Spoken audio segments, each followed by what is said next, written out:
Hai semua. Jom kita sambung dengan soalan trial Penang 2020 kertas 1. Okey, kita mulakan dengan nombor 11. Okey, dia kata diberi X dengan Y dihubungkan oleh persamaan tak linear 3Y sama dengan H punca kuasa 2X tambah K per punca kuasa 2 bagi X. Okey, dia kata H dengan K adalah pemalar.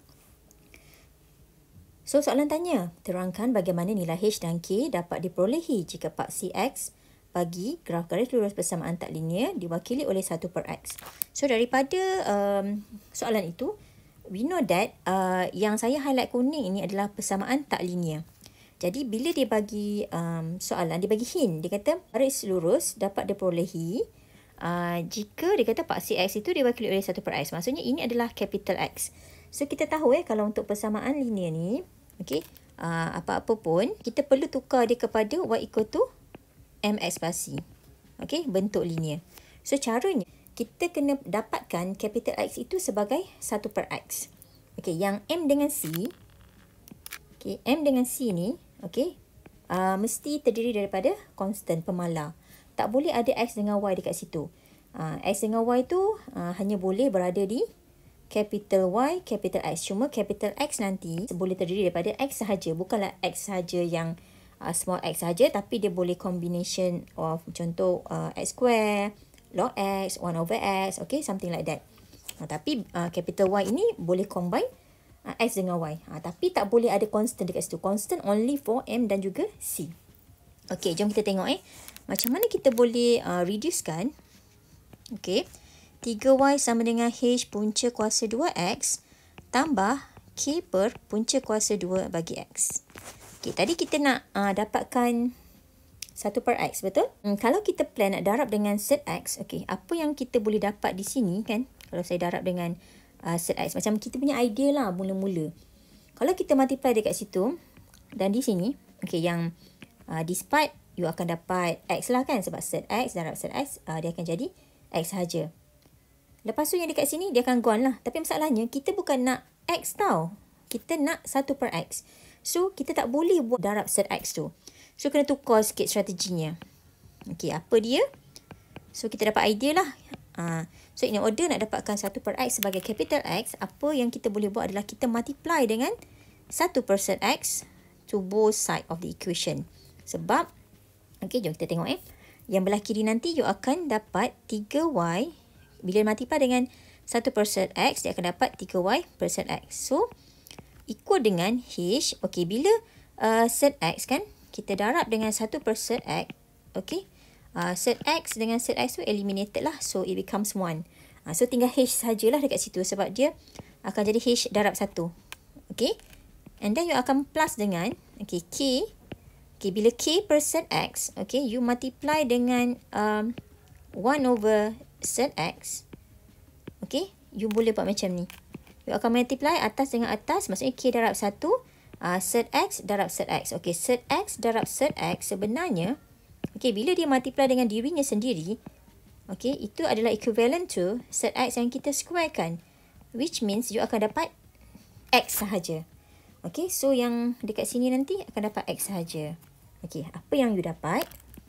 Okay, you akan dapat 3Y per set X sama dengan H tambah K per X. Okay, nampak ya?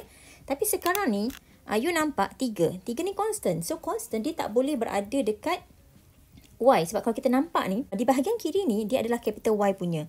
Jadi, untuk menghilangkan 3 ni, to eliminate 3, you have to divide dengan 3 to the whole equation lah. Okay? So, dia macam, kalau nak buat reduce ni, dia tak semestinya one step you terus dapat. Dia kena maybe beberapa step kan? So, it's okay lah sebenarnya, tak ada masalah. So, you divide dengan 3 pula. Okay, so bila you divide dengan 3, what happen is, yang belah kiri akan jadi Y per set X. Okay, yang H ni akan jadi H per 3. And then, yang ini akan jadi K per 3X. Tapi sebenarnya, per X ni, dia equivalent to darab dengan 1 per X. Sebab kita tahu, ini tadi kita punya X kan. Jadi, kita susun balik dia. Sebab kita tahu, ini adalah capital Y kita. So, ini akan jadi M kan. Yang ini akan jadi C. So, seelok-eloknya, kita akan rewrite dia lah menjadi Y per set X sama dengan, okay, K per 3 ni dia punya M dia.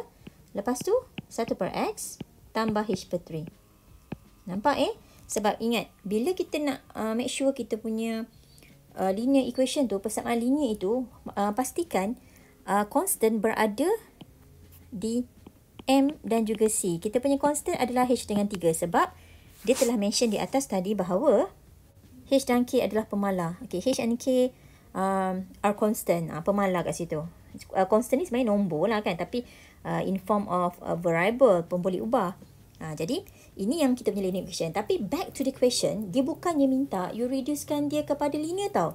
Dia tanya sebenarnya, okay, cuba kita check balik. Okay, sebab kadang-kadang you all ni assume je kan, tapi tak baca soalan betul-betul. Sebenarnya soalan minta terangkan bagaimana nilai H dan K dapat diperolehi. Jika dia kata capital X itu adalah 1 per X, terangkan bagaimana. So cara menjawab terangkan bagaimana nilai H dan K dapat diperolehi, sebenarnya nilai H dan K diperolehi maksudnya M itu adalah K per 3 dan pintasan Y adalah sebagai H per 3. Okay, in order nak dapatkan K itu, sebenarnya kita akan membuat 3M, iaitu 3 didarab dengan kecerunannya, okay, ataupun gradient, 3 times gradient. Dan bagaimana pula kita hendak mencari nilai H? Nilai H adalah dengan 3 didarab dengan C, maksudnya 3 darab pintasan Y. Okey. Itu jawapan kepada bagaimana H dan K itu diperolehi. Dan dia tak minta pun value, dia tanya bagaimana. So kita jawab apa yang soalan minta, jangan jawab apa yang kita tahu. Gitu. Alright, seterusnya kita tengok nombor 12. Dia kata 12 A ni this one ada berkaitan dengan pilih atur dan gabungan, okay, permutation and combination. Untuk soalan A, dia kata state the value of NP0. Okay, bila tengok pada markah, satu markah, meaning that jalan kerjanya tak ada lah. Okay, lebih kepada basic kan. So, kalau katalah you all tak sure NP0, actually kan, you boleh try tekan calculator. Okay, you ambil N tu apa saja value. For example, you ambil calculator, you tekan katalah 8 P0. Maksudnya N tu replace je dengan apa-apa nombor. Dan dia keluar 1. Katalah you main dengan 5 P0 kan. 5 P0. The value also 1. So in general, NP0 actually the value is 1. State. State nyatakan. Nyatakan tu memang tak ada jalan kerja pun usually. So just state lah satu markah kan. Bagi je jawapan akhir and then you terus dapat satu markah. Okay, next one. Okay, bila nampak kita ada A, B, dia separately lah soalan A lain, B lain dia bagi macam tu cara penyoalan dia. So dia kata diagram 12 shows 2 parallel lines, okay, 2 garis selari dengan 4 dan 6 titik masing-masing. Maksudnya the first straight lines kita ada A, B, C, D. The second straight line kita ada small A, B, C, D, E, F macam tu. Okay, ada atas ada 4 points, bawah ada 6 points. So, dia kata, carikan bilangan cara yang berbeza. Okay, number of different ways to form a triangle. So, we know that to form a triangle, we need 3 points. Okay, setuju tak? Maksudnya, 1 di atas, 2 di bawah. So, we get triangle lah. Ataupun, kalau kita buat 2 atas, kan, 1 bawah, juga kita dapatkan triangle. Nampak tak? So, tak kisah sebenarnya macam mana position sengit bagaimana pun kan. Sengit bagaimana pun kita akan still dapat triangle, nampak? Okay. Jadinya in order nak forming a triangle, we need a point and 2 points dekat setiap garis itu. Jadi dia kata carikan cara yang berbeza untuk membentuk segitiga. Yang pertama, by connecting 3 of the 10 points. Okay, nak sambung 3 daripada 10 titik itu. Jadi, apa yang kita boleh buat adalah, dia ada 2 cara. Okay, pertama sama ada kita memilih 1 point di atas dan 2 point di bawah. So, kita ada macam ni. Daripada atas ni, dekat atas ni kita ada 4 kan, 4 pilihan point. So, we choose 1. Okay, and dekat bawah tadi kita choose 2 kan. Tapi, out of 6 point, ada 6 point A, B, C, D, F. Jadi, kita choose 2. Okey, faham Sebab gambar yang pertama ni, saya kata atas 1, bawah 2. Jadi, daripada 4 point, we choose 1. And daripada 6 point, we choose 2. Alright. Ataupun, okay, tak semestinya kita buat 1, 2 tadi. Kita boleh juga buat 2, 1. Maksudnya, kita pakai 2 point atas, 1 point bawah. So, dia jadi gambar yang macam ni pula. Okay, this one. So, bila atau tu, okay, kita put plus So, ini yang untuk yang option yang saya mark dengan pink. Yang seterusnya, kalau atas tu 2 point, saya pakai 4. 4.4 C, 2 Saya akan pakai 2 point untuk first line. And the second line tu, saya akan choose 1 point saja. So, daripada 6, we choose 1. Ini dia. So, faham macam mana datangnya 4C1 times 6C2 plus 4C2 times 6C1. So, the answer will be 60 tambah 36. So, jawapan dia 96. Okay. So, 96 cara. So, yang ini kita pakai C. Kenapa? Sebab ini adalah memilih titik ya untuk membentukkan segitiga. Kita tidak mementingkan susunan lah. Sebab kalau kita susun, baru kita guna P. Alright. So, yang kedua seterusnya. Okay, ni tadi satu settle, number 1. Okay, nombor 2. Dia kata bilangan cara untuk membentukkan segitiga kalau this triangle ni are connected to point A. A itu wajib. Jadi, kalau A itu wajib, jadinya kan kalau yang kita tengok first option tadi, okay, first option yang pink tadi 1, 2 tadi tu, okay, maksudnya bila satu point A itu wajib, kan? Bila A itu wajib bermaksud kita akan pakai apa tau? Satu tu, okay, satu point A tu, kita pilih A sahaja. Okay, so maksudnya kita akan memilih 2 point yang untuk second line A, B, C, D, E, F tu. Yang itu ada 6, kita akan pilih 2. Okay, ataupun okay, option yang hijau tu. Option hijau iaitu kita akan pilih 2 point di atas, okay, 1 point di bawah. Tapi A tadi wajib dipilih, connected to A. Meaning that untuk yang atas tadi, A itu wajib. Jadi daripada 3 tadi, saya akan pilih 1 je lagi. Kan? Sebab saya nak cukupkan 2 point di sini. Okay, saya kata 2 point di sini, A itu wajib. Maka 3 point lagi BCD, saya boleh pilih 1 je. Okay. Dan, okay, and, kena buat times Bawah itu tadi saya kata yang hijau tengok yang hijau ni. Okay, 2 dan 1 tadi. Tadi option 2 di atas, 1 di bawah. Jadi bila 1 di bawah, you ada 6 option, kita pilih 2. So nampak, total bawah ni akan dapat 3, kan? 3, yang ni pun 3. Sebab kita akan pilih 3 point untuk jadikan dia triangle. Okay, so cuba kita kira. Kita tekan calculator. 1C1 darab 6C2 tambah 3C1 times 6C2. What's the answer? Okay, jawapan dia ini 15. Okay, yang kanan 18. So, kita tambahkan. So, we get 33 ways. 33 cara. So, inilah dia bagaimana kita nak selesaikan soalan yang berbentuk macam ni. Okay, saya harap boleh faham. Okay, seterusnya nombor 13. Dia kata rajah di bawah menunjukkan sebuah cakra berhuruf. So, kita tahulah yang dekat belah kiri ni kita ada huruf. Kita ada huruf. Okay, ada A, K, E, S, I, V, O, W, U. Lepas tu dia kata ada 6 kepingkat bernombor. So, dia kata digunakan disk ini dan juga kad itu untuk bermain suatu permainan. When the disk is rotated, the probability of getting letter A is 1/5. So, kalau kita tengok kan, kalau kita perasan, A ini dia makan dua sektor tau. Kalau you tengok kan, we have disk. Disk ni dia masing-masing label dengan huruf. Yang mana kalau kita tengok, okay, ada 1, 2, 3, 4, 5, 6, 7, 8. Tapi bila A ni belah 2, so total sektor kita adalah 10. Kan? Okay, kita ada sebenarnya per 10 sektor. So, A itu dia makan 2 sektor. Okay, 2 per 10. That's why dia kata, when the disk is rotated, the probability of getting letter A is 1/5. Sebab 2 per 10 ni simplify menjadi 1/5. So, ini adalah kebarangkalian untuk mendapat huruf A jika kita memutarkan disk itu. Okay? Cakra tadi tu. The probabilities of getting other than letter A are equal to each other. Maksudnya, kebarangkalian untuk mendapatkan huruf-huruf lain adalah sama saja. Maksudnya, kita ada tadi berapa part tadi? Ada 10 sektor kan? Meaning, kebarangkalian yang bukan A, maksudnya huruf-huruf lain, actually, okay, adalah 1/10. Okay? Sebab ada 10 sektor tadi. Betul tak? Ada 1 kan? Setiap huruf K ada 1, E ada 1, S ada 1, I 1, V 1, O 1 kan? Semua masing-masing 1 daripada 10.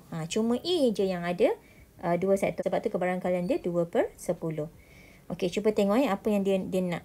Dia kata jika cakra diputarkan, okey, Dan kemudian sekeping kad bernombor dipilih. Dia kata cari kebarangkalian mendapat huruf vokal dan nombor ganjil. Okey, nombor berganjil ni nombor ganjil. Okey. So, yang dia maksudnya kalau nak main permainan ni, dia akan putarkan yang belah kiri ni. Lepas tu dia akan pilih satu kad bernombor. Okey. A number card. Jadi, kebarangkalian untuk mendapatkan vowels dan. Okey, dan ni.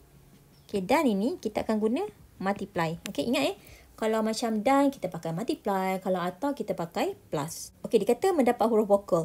So kalau melihat kepada kita punya this tadi ni, huruf vokal, vowels, okey, vowel is A, E, I, O, U. So kita punya vowels adalah A, E, I, O, U. Okey. Jadinya kita boleh consider macam ni sebab kita tahu kebarangkalian A itu tak sama dengan vowels yang lain, yang 4 lagi tu. Jadi apa yang kita boleh buat adalah kebarangkalian mendapat huruf vokal A dan mendapat nombor ganjil. Okey? Nombor ganjil maksudnya kebarangkalian mendapat huruf A adalah 1/5. Kita boleh pakai macam tu.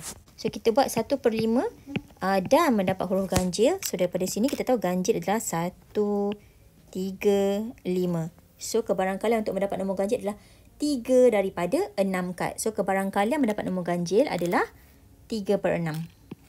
Okey, nak buat 3/6 tukar jadi 1/2 pun boleh sebenarnya, tak kisah.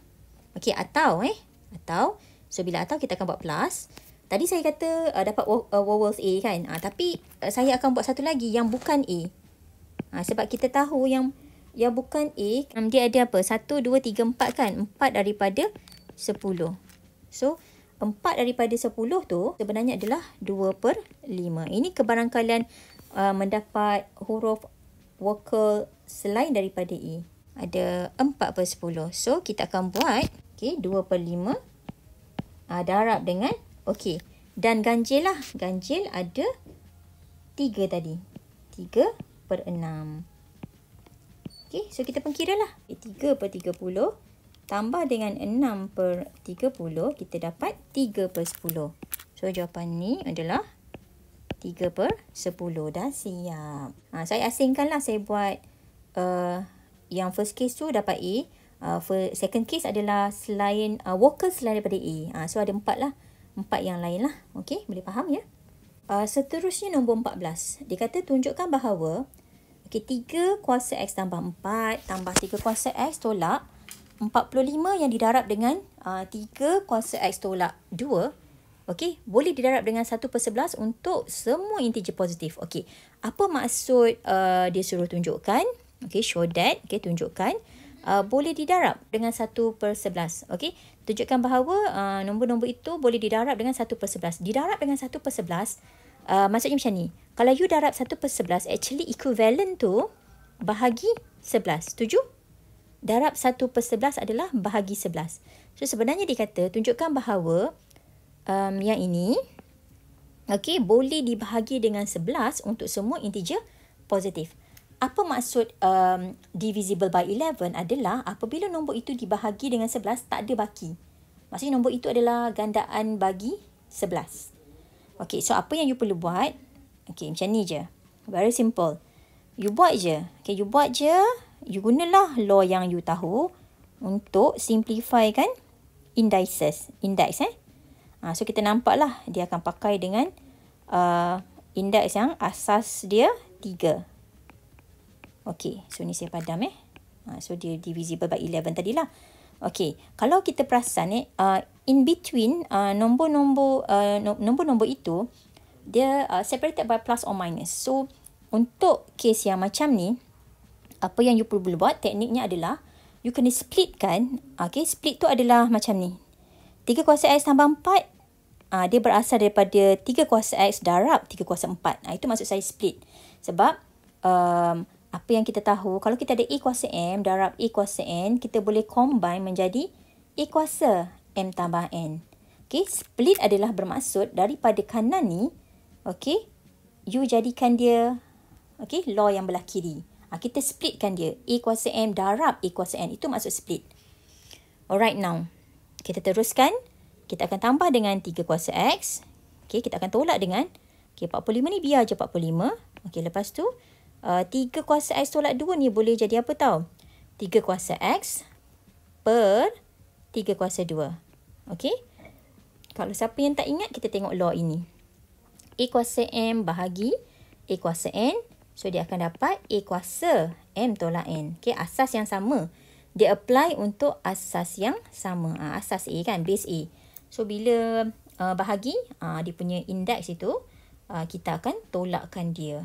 Okay, so what happen tu kalau kita ada 3 kuasa X tolak 2? Kita akan ghostan jadi macam ni. So, dia equivalent tu 3 kuasa X bahagi dengan 3 kuasa 2. Sebab tu kalau bahagi ni, saya tukar dia jadi... Kan, kalau bahagi ni kan, saya tukarlah jadi per, kan? Jadi per. Sebab itulah saya bubuh per 3 kuasa 2. Yang mana sebenarnya nombor ini 9 kan? Ni 9, ni 45. So, sebenarnya kita boleh simplify menjadi 5. The next one is, kalau you tengok the whole expression ni, kita nampak 3 term tadi masing-masing ada 3 kuasa X. Jadi, teknik yang perlu ada adalah factorization seterusnya. Kita akan factorizekan 3 kuasa X. Sebab semua orang ada 3 kuasa X. Left will be 3 kuasa 4. Okay, yang ini nampak yang tinggal. Lepas tu yang sini, okay, 3 kuasa X tu kita dah bawa keluar. We taken out. We factorize 3 power of X. So, sebenarnya memanglah tak ada orang kat situ, tapi kalau kita factorize kan, dia sebenarnya tinggal 1 kat situ. Sebab kan, cuba you multiply. Kalau saya bubuh 1 kan, cuba you multiply kan, 3 kuasa X darab 1, you akan dapat 3 kuasa X semula. Alright, and then kita factorize lagi, kita faktorkan 5 tadi, sebab 3 kuasa X telah dibawa keluar kan. We take out 3 power of X. So, yang dalam bracket tu sebenarnya adalah nombor-nombor saja. Okey, cuba kita simplifykan. 3 kuasa 4, kan? 3 kuasa 4 tambah 1 tolak 5. You akan dapat 77. Okey, sekarang ni. Saya dah nampak dah. You all lah. You nampak tak sebenarnya? Bila kita ada di sini Okey, saya nak cerita detail sikit. Okey, katalah di sini ada 77. You tahu 77 ini boleh dibahagi dengan 11. Okay, dia divisible by 11. Means 77 bahagi 11, jawapan dia 7. Maksudnya tak ada baki. So, dia divisible by 11. So, dia macam ni tau. Bila ada satu nombor. Katalah saya bagi macam ni Bagi awak clear. Katalah saya ada, contohlah, ni ada satu nombor. Nombor ni katalah saya ada nombor 25. Yang mana 25 ni boleh bahagi dengan 5. Kalau saya multiply dia dengan apa saja, katalah saya multiply dengan 3. Boleh tak saya bahagi dengan 5 nombor ni? Sebab dia nombor apa? 75 kan? Boleh tak bahagi dengan 5? Boleh. Betul? Sebab kita telah menggandakan 25 itu dengan 3. Kan? Dia boleh bahagi dengan 5. Sebab 25 itu sendiri adalah multiple of 5. Gandaan bagi 5. Katalah saya tukar juga dia dengan katalah 100. Kan? Dia jadi 2,500. 2,500 boleh tak bahagi dengan 5? Boleh. Jadi apa-apa nombor dekat sini pun, tapi bila you multiply dengan 25, dia akan jadi nombor berganda-ganda yang dia gandaan 25 lah sebenarnya. Kan? Jadi, bila nombor 25 itu, perkali dia tu adalah nombor yang boleh dibahagi dengan 5, means automatic, kita tak kisahlah nombor yang saya bulatkan ni apa-apa pun. Saya letak unknown pun kan. Saya tak unknown lah 3 kuasa X ke apa ke. Maksudnya nombor itu boleh dibahagi dengan 25. Sebab apa tau? Macam ni kan. Katalah 3 kuasa X darab 77. Katalah saya bubuh X itu 2 katakan. 3 kuasa 2 9. 9 darab 77. You dapat 693. 693 ni boleh tak bahagi dengan 11? Boleh, dia dapat 63. Sebab nombor itu memang kita, dia adalah multiple of 77. Gandaan bagi 77 yang 77 tu boleh bahagi dengan 11. So, of course nombor itu boleh dibahagi dengan 11. Sebenarnya kan nampak je, you telah berjaya memfaktorkan, okay, sehingga di tahap you ada satu nombor ni, okay, dia adalah nombor yang boleh dibahagi dengan 11. So, conclusion dia shown lah, tertunjuk. Tertunjuk bahawa kita punya expression ni boleh didarab dengan 1/11 untuk semua integer positif. So, the conclusion is, kalau macam nak buat betul-betul lah boleh tulis macam ni. Okay, the number is multiple of 77 and 77 is divisible by 11. Okay, 77 itu boleh dibahagi dengan 11. Therefore, salin sikit benda yang ni soalan dia. Therefore, nombor ni is multiplied by 1 over 11. Okay, boleh didarab dengan 1/11 untuk semua nilai nilai integer positif. Maksudnya you salin balik lah apa soalan minta tadi tu. Okay, cuma di statement lah the number is multiple of 11 sebab kan dia adalah gandaan 77. Tak kisahlah x nanti apa-apa nilai x yang positif kan. Okay, itu maksud dia. So katalah ada dia nak divisible by 5 katakan macam saya tunjuk tadi. Kalau divisible by 5 cukup nombor di sini you akan dapat suatu nombor yang boleh dibahagi dengan 5 tanpa baki. Itu idea dia. Okay, next one kita tengok soalan log. Okay, soalan log dia kata kita ada log B asas 2 sama dengan X. Log C asas punca kuasa 2 adalah Y. Dia kata express log 256 C kuasa 2 per B kuasa 4 in terms of X dan Y. Maksudnya mesti menggunakan info ini. Yang mana yang kiri ni asas 2, yang sini adalah asas punca kuasa 2. Okay, jadinya kan kita boleh tukar apa tau. Okay, kita boleh splitkan dia. Okay, bila single log yang kat sini darab, yang ini bahagi. So, maksudnya kita boleh pecah. Okay, we use first and second log. Kalau darab, dia jadi tambah lah. Tapi log asas yang asal, which log asas 8 tu kita kekalkan. Dan masing-masing mendapat log asas 8 jugalah. Log base 8. Okay, so we have log 256 base 8 plus log C square base 8. Kalau yang bahagi tu actually minus. Tapi masing-masing dapat base 8. Ni B power 4. Okay, sekarang ni katalah 256 tadi. Okay, dia tak ada dalam asas 8 tau. So, apa yang kita perlu buat adalah kita boleh tukar dia kepada asas 2. So, log 256 asas 2 per log 8 asas 2. Okay, semua kita tukar kepada asas 2. Ini asas 2, C kuasa 2 kat atas. So, dekat bawah ada log 8 asas 2. Ni pun sama. Okay, tukar semua jadi asas 2, B kuasa 4 dekat atas. Log 8 asas 2 dekat bawah. Yang mana, kita fikirkan 256 ni, 2 kuasa berapa? Okay, 2 kuasa 8. Tapi kita semua tahu kan, semua ni per dengan log 8 asas 2. Yang mana, actually semua sekali ni, kita boleh buat dia per, kan? Boleh, saya tulis kat sini. Kalau kita buat log 8 asas 2, dia sebenarnya adalah log 2 kuasa 3 asas 2. Okay. Dan sebenarnya kita boleh gunakan power law. So, dia jadi 3 log 2 asas 2. Yang mana bila nombor dan asasnya adalah sama, nilainya adalah 1. So, 3 darab 1, jawapan dia 3. So, dekat bawah ni nanti kita akan convert semua. Dia jadi per 3 lah. Okay, semua orang per 3. Kita jadikan dia ni sebagai ni per 3 lah. Dan saya akan gunakan law yang ketiga. Law hukum yang ketiga. Saya akan bawa 2 kat depan. So, kita ada log 2 log C asas 2. Ni per 3 tadi. Kita dah buat belah kiri. So, ni akan jadi 4 lah. 4 log B asas 2. So, semua per 3. So, what happen is, yang ini pun tadi 8 kan. So, dia jadi 8 log 2 asas 2. Iaitu value dia 8. So, 8 per 3. Okay, sudah jadi macam ni 8 per 3 tambah 2. Okay, log C asas 2. Okay, log C asas 2. Sebenarnya, kalau dekat atas ni tadi, dia bagi apa tau? Asas punca kuasa 2. So, kalau nak guna easy and math ni, kita boleh squarekan sini kan. So, sebenarnya dia equivalent to log 2 C square. Dia adalah Y. Ataupun Y adalah 2 log C asas 2. Okay, so ini adalah Y. So, kita replace dengan Y. Okay, so tambah Y per 3. Tolak. Okay, log B asas 2. Kan, log B asas 2 ni. Log B asas 2 sebenarnya dia adalah X. So, dia akan jadi tolak 4X per 3 lah.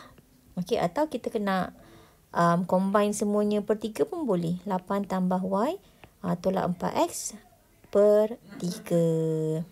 Okay, yang ini saya nak tunjuk ini cara easy and math yang saya buat tadi. Okay, katalah macam you all tak biasa dengan easy and math kan. Kita guna yang cara manual maksudnya gunakan hukum penukaran asas.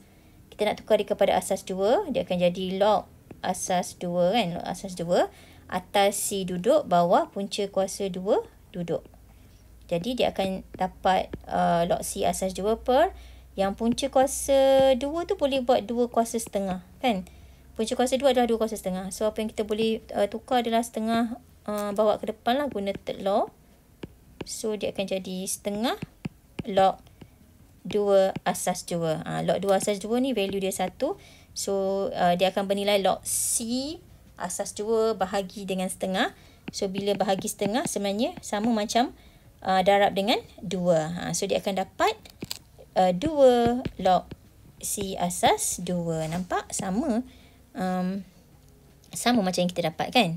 Sebenarnya 2 log C asas 2 dia adalah Y. Benda ni adalah Y. Sebab dia kata Y itu adalah log C asas punca kuasa 2. Tapi bila kita tukar kepada asas 2, nilai Y itu adalah 2 log C asas 2. Okey, seterusnya nombor 16. Okey, nombor 16 telah diberi bahawa ada sektor POQ. Okey, dengan pusat O yang mana radius jari ni 10. So ni radius, ini radius. So masing-masing bernilai 10 cm. And the point R lies on the line OP. Ni R ni is dia terletak atas straight line OP lah. Lepas tu dia kata length of arc, panjang lengkuk PQ adalah 8. So yang dekat sini, okey, panjang lengkuk dia adalah 8. Ni S lah. Okey. Ini adalah S, SPQ. Dia bernilai 8 cm. Okey, dia kata gunakan pi sebagai 3.142. So, bila diberi syarat gunakan pi sebagai 3.142, so bila buat calculation yang involving pi, you kena gantikan pi itu sebagai 3.142, bukan nilai yang lain. Okey. And then dia kata carikan value of theta in radian. Okey, daripada gambar ini kita boleh dapatkan, okey, kita boleh dapatkan dia punya yang 10 ni dia punya R kan, ni R dia. Ini S je 8. Jadi kita boleh guna formula S equal to R theta ataupun J theta. But make sure your theta ni mesti dalam radian. Okay. Tapi jadinya kalau macam you guna formula ini, you akan terus dapat theta dalam radian lah. Yang mana S nya bernilai 8 yang ni tadi. Lepas tu R dia 10. 10 darab theta. So your theta will be 8/10, which the answer is 0.8. So theta dalam rad tadi. Dah dapat untuk soalan A, theta dalam radian. Okay, so kita label dekat gambar. This is 0.8 rad. Okay, seterusnya yang B. Dia kata luas rantau berlorik. Okay, area of shaded region. Apa yang kita nampak? Kawasan berlorik tu involving dengan, okay, kita buat colour sikit Okay, involving dengan, okay, sektor. Okay, sektor. Yang ke mana kalau kita tolak dengan, okay, segitiga ni, kan, segitiga ni, kita dapat shaded region yang kat atas. Jadi kita buat one by one. Kita cari dulu area of sector. Okay, area of sector adalah, okay, luas sektor. Luas sektor adalah formulanya half R square theta. Okay, theta dalam radian. R tu radius bagi sektor lah, 10. Okay, theta kita guna yang 0.8 yang kita dah kira kat A tadi. So, the answer is 40 cm square. Okay, jom kita cari pula luas segitiga tu. Okay, nak mencari luas segitiga ni, kita akan pakai, kita boleh pakai lah Pythagoras theorem, Sohcahtoa, apa semua tu kan. Ataupun sine rule, cosine rule. Okay, ada dalam video saya tentang sukatan membulat bab 1 KSSM tu. Boleh tengok kalau macam untuk tahu detail. Alright. So, kita cari dululah sebab mostly kita akan banyak main dengan angle dalam degree kan kalau kita guna formula itu. Jadi, kita cari dulu what is 0.8 in degree. So, in order to convert angle in rad to degree, ingat nak eliminatekan rad, bawah mesti pi lah. Okay. Dekat atas mesti 180. Supaya bila bawah ni pi rad, yang 0.8 ni pun rad, dia eliminated lah, tinggal dalam degree. Ingat pi tadi guna sebagai 3.142, so you have to replace pi dengan 3.142. So you tekan 0.8 darab 180 bahagi dengan 3.142 dan jawapan dia you dapat 45.83 darjah. Ingat, sudut dalam darjah cukup setakat ambil 2 tempat perpuluhan, 2 decimal places. So this is your theta. Okay, theta is 45.83 degree.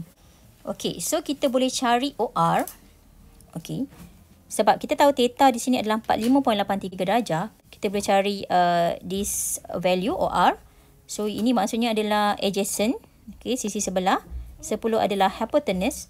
So we can use cos. So cos 45.83 darjah, dia adalah adjacent, iaitu OR, per hypotenuse, which is 10. So kita terus dapat OR sebagai 10 cos 45.83. So you dapatlah OR itu sebagai 6.968 cm. Okay, jadi you dah tahu OR, you dah tahu OQ. OQ adalah 10. So kita boleh guna setengah AB sin C. Okay, ni option yang lain lah. You boleh tengok YouTube saya tu lah untuk option yang lain. So area of triangle, okay, area of triangle is setengah darab 6.968 darab 10 sin 45.83 darjah.